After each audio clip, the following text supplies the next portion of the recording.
Time on the Treasure Coast of South Florida. Let me see here what the temperature is. Right now it is 48 degrees. For Florida, that's cool. Floridians, you wake up to this kind of stuff like, oh my God, it's freezing. It's not freezing. It's 48. And it looks like it's going to warm up at least to the mid 60s today. So yeah, that's a cool day for Florida. But I'm set up. I got me a little heat unit in my bedroom. Hey, Chris, how you doing? You joined this platform, huh? Great to see you. Hello from Boston. Hey, Boston. You got to have snow up there by now, I would think. With that snowstorm that came through there the last couple days now. Christopher Collins. Welcome to the platform, my friend. So, yeah. I've been trying it out last couple days, so I like it. I mean, I'm used to being over on Periscope. This, I think, is much better. But yeah, it'll be about the mid 60s today. But like, I got a heat unit here in the bedroom, so I ain't worried about it. At least it looks warm outside. You know what I'm saying? We have white Christmas for sure. I bet.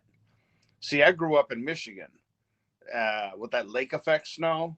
Now, when you walk outside and you're a kid and snowbanks are way taller than you are, you're in the wrong place. And I used to live literally less than a mile from Lake Huron, a town called Lakeport. I was born in Port Huron, Michigan. So when winter was around, oh, it was definitely cold and a lot of snow. But we were kids. Used to not only build the snowman, but build those the snow furniture. You ever do that? We did. Chairs, couch, table, right in the front yard, all made out of snow. Have snow people sitting in them. But I don't miss that. The only time I ever went back to Michigan, and I called it the death state. Remember? Mm-hmm. Well, I was down here, thankfully by then, down here being in Florida, because I moved here January of 1977. Although when I did move here, the city I'm in, Fort Pierce, it was snowing. We built igloo forts. Yeah, used to do that. But when I came into Fort Pierce from Michigan, January 1977, it was snowing, and I couldn't believe it. I've talked to people who have lived here their whole lives, and they said, "Yep, that hadn't snowed before, but they do remember that snow." And it was actually enough to on the ground they could make snowballs. Only about maybe an inch of snow, but still, for Florida, it's like a culture shock. So, and then it was 77, 78. So 2 years later, I had my first hurricane I dealt with, which was only a Cat 1, but it came right over Fort Pierce. And growing up north, you got used to tornado type situations. Tornadoes come, go, 5 minutes. Here you got winds blowing at 80 miles an hour for like 8 hours. And then the eye of the storm comes over, it comes down. Then you got the next 8 hours when the other side of the storm comes by. So that took a little bit of getting used to. But I figured I'd check in here this morning. Like I said, I ain't got no plans today. It's not even like, say, going to hit the mid 60s. So I'm staying in and just going to chillax. There's an app I use called Rizzle, Razzle. It's a 1 minute vlogging app. I do a lot of that during the day. It's not live, though. So I'll prepare a video and then send it out into the community. Wait for responses and that, and TikTok. I do TikTok occasionally, and Instagram. You know, the normal. I have no friends. I don't have a girl in my life right now. So what else am I going to do? Although I do have a date tomorrow, girl that I've seen probably about 8 times. What's the name again? The name of what? Rizzle, Razzle. Is that? I assume that's what you're asking. Rizzle. It's a 1 minute. I call it a vlogging app, but they are now doing. They are actually people doing series. Yeah, Rizzle, Razzle. It's about 2 years old, and there are actually people on there now doing series that are. It started out what they call real talk, real people. So you're interacting. You would shoot a video, you send it out in the community. Usually you're answering a prompt or you're making a prompt. Like, hey, where's your favorite whatever, and and then people would respond. You go back and forth. But now you got people on there that are literally doing quality filmed and lighting and sound and all that. You got it. That's how you spell it. And it's a 1 minute series. They're almost like movies. You know what I'm saying? Never heard of it. Yeah, it's new. Well, it is new in a sense. It's 2 years old. So I'm just happen to be lucky that I had been. There's a guy who had been following me for a number of years over on Twitter. Uh, yeah, you might like it. At least you could always, there are people that go on there and they don't participate, on the platform. They're just watchers. So it's pretty interesting. Really very very good community. There's no trolling there because you can't text messages in. You're watching a lot, you're watching something that somebody sent out. You can't send messages after or during because it's not live. So there's no trolling. Absolutely no trolling. Everybody gets along. If somebody comes on the platform who's in any way harassing anybody, uh, they jump all over them and they get off the platform pretty quick. Christopher there, he's on Rizzle. So that's how we met, me and Christopher. And that's how I've met the only friends I believe I have in my life. There's a couple people on there who've been really cool to me. I mean, they gave me their phone numbers, so we get in contact on Instagram. I've had some of them send me gifts, which was greatly appreciated. So it's like, wow, what a cool community. And the fact that you're much more comfortable on that platform because you don't have, like I say, you don't have to worry about trolls. They get rid of them fast if they ever come along. All our friends online, yeah, that's it. If it wasn't for online, I don't know what I'd do because that's how I found the girl that I know she doesn't want to have a serious relationship, but it's cool that we get to hang out once in a while. So it's probably about our eighth date. We met a long time ago, 2015 on Periscope. And then somehow along the ways, we lost each contact and she found me again, just like pretty much this year or maybe a little bit of last year. Um, and she happens to live a couple cities away from where I am. And she's cool because I don't have a car. So we go out. It's up to her to get to where I'm going. Sometimes I can take a bus and meet her part way. So that's nice. Tomorrow we're going to a really nice place. I wish she wanted to get into a real, relationship kind of thing. I know she don't. She sees a lot of guys way out of my league. Really attractive woman, blonde with blue eyes. And if you were to see her, you go, my goodness, is that girl a model? Then if she knows, I've told her, I said, one reason I like going out with you is because all these guys are looking over and going, how the hell did that guy get that lucky? I was like having a trophy. But she definitely knows I've gotten done with calling her beautiful or pretty or whatever. She knows it. She uses it to her advantage, and I don't blame her. So at least it's something to do, and it's helpful because other than that, I don't have anything going on about. I'm nervous. My daughter's going to be on Maxim. What is Maxim? If you don't mind me asking. Hey, good morning, lady boss. How you doing? How's it going up there in the land of Ohio? At least there's no snow here. It's 50, what is it, 54, 55 degrees right now. Actually, a little cooler probably right now.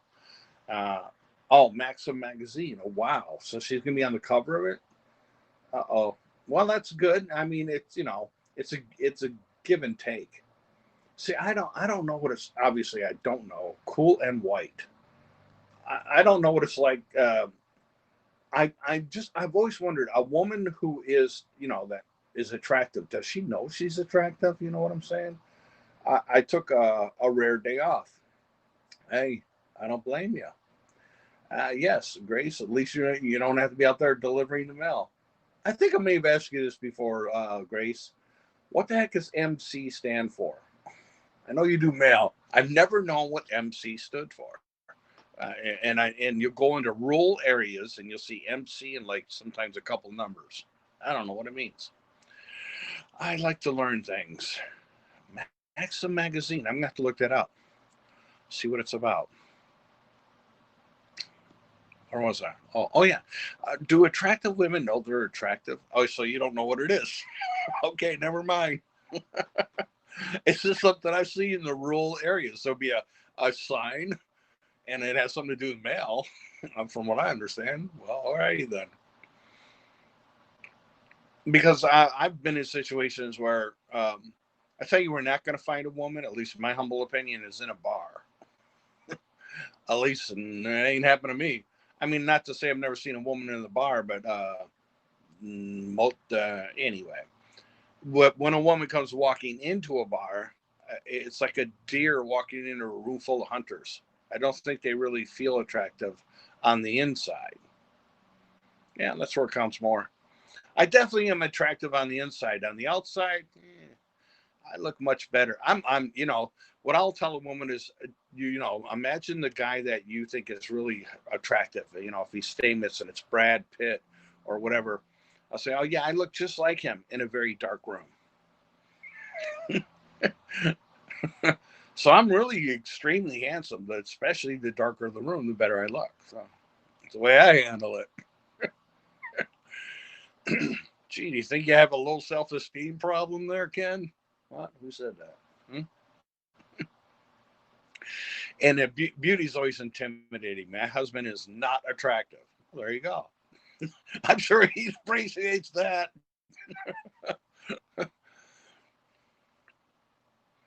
Yeah. What do you do, right? You're born with what you have. You got to work with what you have.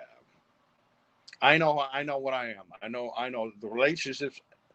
Every woman I've had a serious. Well, I've only had 3 serious relationships. I was engaged twice, and the third engagement was a marriage for just shy of 20 years. So my first fiance is the only one I've lost contact with. I'd rather have a basic looking person with a kind heart than a handsome soul. A handsome.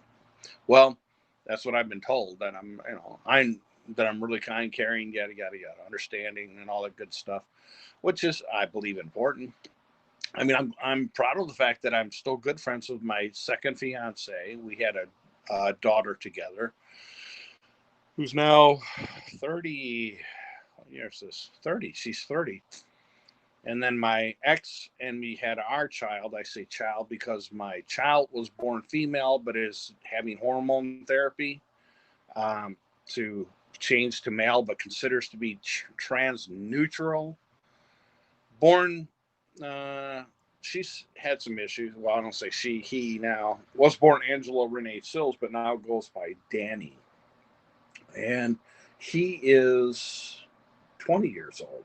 So uh, the first time I had a child, I didn't get the chance to really be a father because the girl I was with met another guy and decided to go take off with him. And then this guy would not let me see my kid. Thank you for the saying nice chat.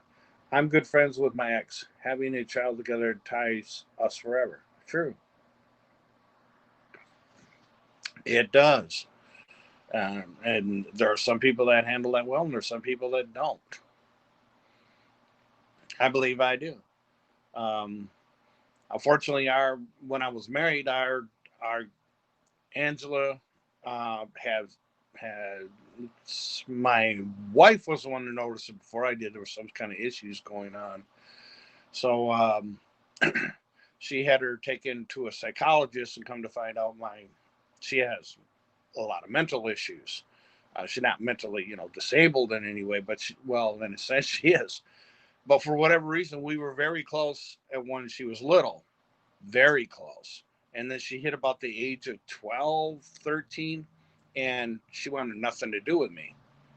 And then she inevitably told Mom, I don't want to live here anymore with Dad. And the psychologist didn't know why. By then it was a psychiatrist. Psychiatrist didn't know why. My ex-wife didn't know why. I didn't know why. But my kid wanted away from me, wanted to go live with Nana. And, my wife wanted to be with the kid, so there went my relationship. Bye. Just shy 20 years. and I enjoyed it because my wife and I, we didn't have friends. We just lived our lives. She would come home. I cooked all the meals 99 and 9/10% of the time. I cooked the meals. I did the laundry. I did the house cleaning. She would come home. I'd have dinner ready for her. Um, so, yeah, spoiled her. Whatever. Life goes on. What are you going to do? So it's been 5 years now, almost 6 years since our divorce. She still stays in touch. She got remarried.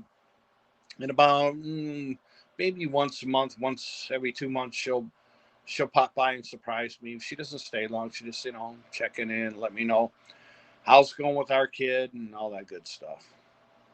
So I've gotten used to looking on the other screen because the other day, well, there are two screens. If you do this, you may know that. The other day I'm on here, I had like 54 people in the chat room, and all of a sudden I can looking into where I'm supposed to, keep your face here. And I look over to the left and I'm frozen. I'm like, okay. I don't know how long I'd been frozen and not online. So yeah, it's going to be another long, lonely, boring day. I'll finish watching a Joe Rogan podcast. I split it up through. Sometimes it takes me days to watch one of his podcasts because I got to check my social media. So wherever you are, you having a blessed day. Thank you for stopping by. Hopefully you subscribe. I'm gonna look to see, I can subscribe back. Some people haven't been able to figure that out. But I'm trying to figure out the platform. I also know there's a way you can invite people, but I'm assuming it's on that screen over there, but I don't know. I'm figuring out this platform as I go along. So I appreciate you stopping on by. I'll see you all soon. I'm out of here. Good to see you. Yes, good to see you too, Grace. Have a blessed, relaxing day, everybody.